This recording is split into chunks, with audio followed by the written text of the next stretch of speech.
వరలక్ష్మీదేవి వ్రత కథ చెప్తాను వినండి. పూర్వం సౌనకాది మహర్షులను ఉద్దేశించిన సూత మహర్షి ఇలా చెప్పారు.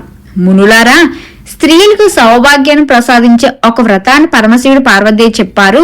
లోకోపకారం కోరి వ్రతాన్ని మీకు కూడా చెప్తాను, శ్రద్ధగా వినండి అని. పరమేశ్వరుడు ఒకనాడు తన భస్మ సింహాసనంపై కూర్చొని ఉండగా పార్వతీదేవి పరమేశ్వరుని ఉద్దేశించి, నాదా, స్త్రీలు సర్వభాగ్యాలు పొంది పుత్ర పౌత్రాదేవి తరించాలంటే ఒక వ్రతం చెప్పానని కోరగా పరమేశ్వరుడు, దేవి, నీవు కోరిన విధంగా స్త్రీలు సకల సౌభాగ్యాలు కలిగించిన వ్రతం ఒకటి ఉన్నది, చెప్తాను వినమని. శ్రావణ మాసం పూర్ణిమకు ముందు వచ్చి శుక్రవారం నాడు ఆచరించాలని తెలిపాడు. అప్పుడు పార్వతీదేవి, దేవా, వరలక్ష్మి వ్రతాన్ని ఆదిదేవతలు ఎవరు చేశారు? ఈ వ్రతాన్ని ఎలా చెయ్యాలో వివరించమన్నారు. కాత్యాయని పూర్వకాలంలో మగధదేశం కుండని పట్టణంలో ఒకటి ఉండేది. ఆ పూర్వంలో చారుమతి అనే ఒక స్త్రీ ఉండేది. ఆమె సుగుణవతి, వినయ విధేయులకు భక్తి కౌరవాలు కలిగి ఉంది. ప్రతిరోజు ప్రాతకాలం లేచి అత్తమామల్ని భర్తను సేవించి ఇరుగుపారు వారితో కలిసి ఉండేది. వరలక్ష్మీదేవి ఒకనాడు కల్లా కనిపించి, పౌర్ణమి నాటికి ముందు వచ్చి శుక్రవారం నన్ను పూజించి నీవు కోరిన వరాలు కానుకలు ఇస్తానని చెప్పి అంతరార్థమైపోయింది. చారుమతి సంతోషించి, హే జనని, కృపా కటాక్షాలు కలిగిన ధన్యులమయ్యేము. నా పూర్వజన్మ వల్ల సుకృతం వల్ల దర్శనం నాకు కలిగిందని పరి విధాలుగా వరలక్ష్మి స్తుతించింది. అంతలోనే మేలుకున్న చారుమతి అదంతా కలగా గుర్తించి తన కళను భర్తను అత్తమామలకి చెప్పసాగా సంతోషించారు.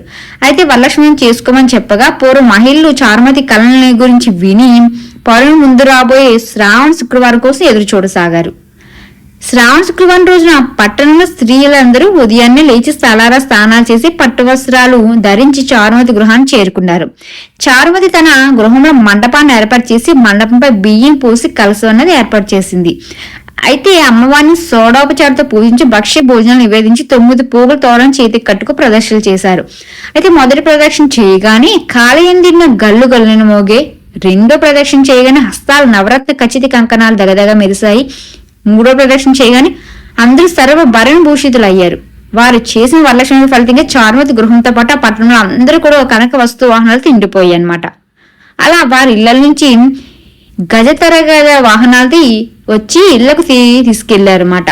వారందరూ మార్గం మధ్య చారుమతి వేణువులు పొగుడుతూ వరలక్ష్మిదేవి కళ్ళ సాక్షాత్కరించి అనుగ్రహించగా ఆమె చేసిన వ్రతంతో తమని కూడా మహా భాగ్యవంతులు చేశారని ప్రశంసించారు.